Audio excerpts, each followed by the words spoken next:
गिबियावनो गासैबो रायजो राजाफोरनिसिम आंनि अननाय आरो सिबिनायखौ फिन खेबसेबाव बावहरबाय आरो दिनैनि मोनसे गोदान भिडिअ नोंथांमोन बयखौबो बरायनानै लाबाय।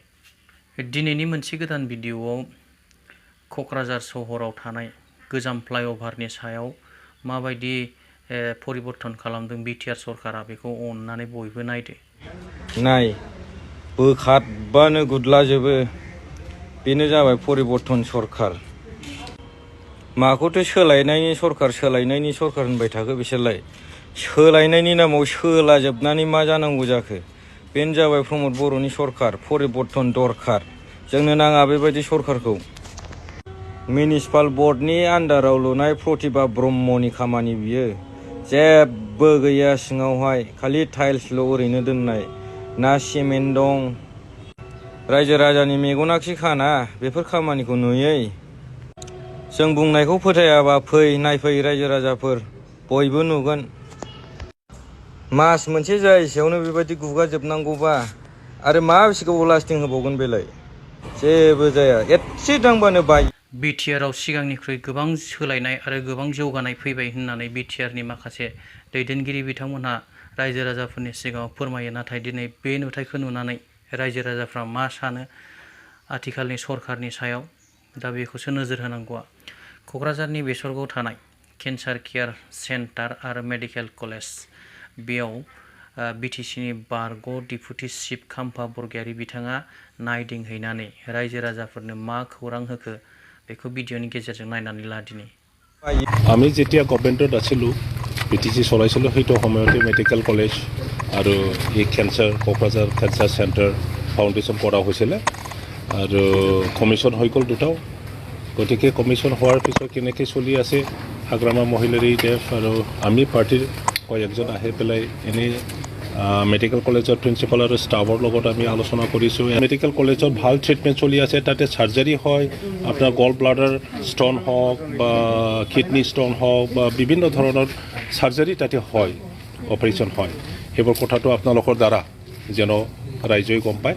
আৰু এই কেঞ্চাৰ চেণ্টাৰত আমি আজি আহি পেলাই যিটো গম পালোঁ, মই নিজে ভুক্তভোগী কেঞ্চাৰৰ, মোৰ ৱাইফে কেঞ্চাৰতে ঢুকাই গ'ল, 12 years চাফাৰ হৈ পেলাই। ফেচিলিটিটো ইয়াত আছে, ডে কেয়াৰ তেখেতসকলে ইয়াত প্ৰভাইড কৰে।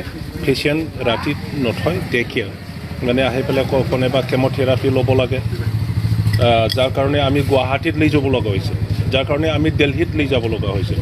আমাৰ গোটেই কোকৰাঝাৰ বঙাইগাঁৱত কেম'থেৰাপি দিবৰ কাৰণেও নাৰ্ছ বা ডক্টৰ জানা মানুহ আছে। ইয়াতে আহি পেলাই কেম'থেৰাপি ল'ব পাৰিব, ৰেডিয়েশ্যন ল'ব পাৰিব।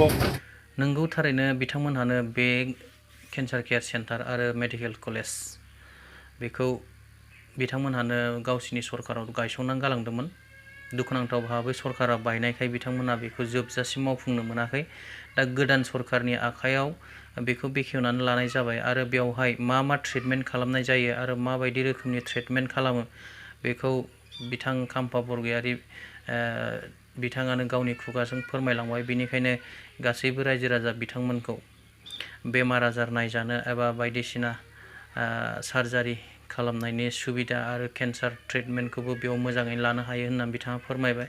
बेनिखायनो गासैबो रायजो राजा बिथांमोनहा जेसेबां हायो बे हस्पिटालाव बेमार आजार नायजाहैनो सुबिदाखौ मोनबाय होननानै आं सानो।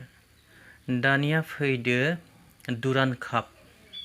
फैगौ आगस्टनि 5 थारिखनिफ्राय दुरान्ड काप जागोन क'क्राझारनि खान्थालगुरियाव थानाय साइ स्टेडियामाव। दा बिनिनो माखासे साखाफारा खालामगासिनो दं। मिजिंथियो बयबो रायजो राजाफ्रा बे फुटबल खेलायाव बाहागो लानो खाबु मोनगोन, आं आसा खालामो। जाय हक खेला दुला बे बेलेग खोथा, बेहा राजनितिकजों जेबो सोमोन्दो गैया। बेनिखायनो बयबो रायजो राजा बिथांमोनखौ हायोब्ला बे खेलायाव एन्जय खालामनो आं भिडिअनि गेजेरजों गुरै खावलायहरबाय। ভাৰতৰ প্ৰধানমন্ত্ৰী নৰেন্দ্ৰ মোদী ডাঙৰীয়া, গৃহমন্ত্ৰী অমিত শ্বাহ ডাঙৰীয়া, অসমৰ মুখ্যমন্ত্ৰী ডক্টৰ হিমন্ত বিশ্ব শৰ্মা ডাঙৰীয়াক মই ধন্যবাদ জনাওঁ। তেখেতসকলৰ কাৰণে বড়োলেণ্ডত শান্তি স্থাপন কৰিব পাৰিলে আৰু আমাৰ সংগ্ৰামী সত্তা যি লিডাৰশ্বিপে এটা সময়ত অনুভৱ কৰিলে যে বড়োলেণ্ডত শান্তি আহিলে আমি আগবাঢ়ি যাব পাৰিম, এইটো বাস্তৱত ৰূপায়ণ হ'ল বুলি মই আজি ক'ব বিচাৰোঁ। ৰাজস্থান ৰয়েল আৰু বড়োলেণ্ড এফচিৰ লগত প্ৰথম মেটচটো ইয়াত আৰম্ভ হ'ব। बिटिआर एकर्ड जाखांनायनि उनाव गोजोन सान्थि जानायखायसो दुरान्ड कापआ क'क्राझारनि साइ स्टेडियामाव खुंनो हानाय अबस्थायाव फैदों। बेखौ प्रमद बर' बिथाङा गावनि खुगाजोंनो बुंदों। दा थारैनो जोंनाव सान्थिया फैबाय ना फैयाखै बेखौ आं बुंनो हाला। जेना हक दिनैनि दिनाव आं बेखौ रायलायनो गोसो गैया। जाय हक बिथाङा बुंबाय सान्थि फैबाय। सान्थि फैनायखायनो दिनै दुरान्ड कापआबो जोंनि क'क्राझाराव जाफैबाय। बे जोबोद गोग्गाथाव होनना बिथाङा फोरमायदों। दा बिनि सायाव रायजो राजाफ्रा मा बिजिरो बे रायजो राजाफोरनि खोथासै।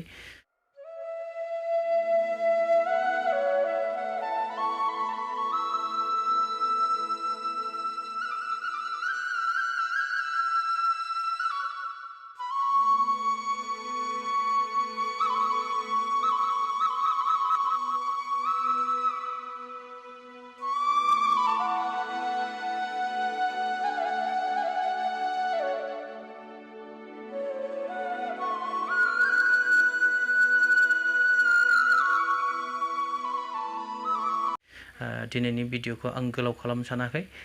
दिनैनि भिडिअआ एसेनोसै। जाय बिथांमोनहा भिडिअखौ जोबजासिम नायबाय बिथांमोनखौ रोजा रोजा साबायखर थाबाय। थेंक इउ, गोजोन्थों।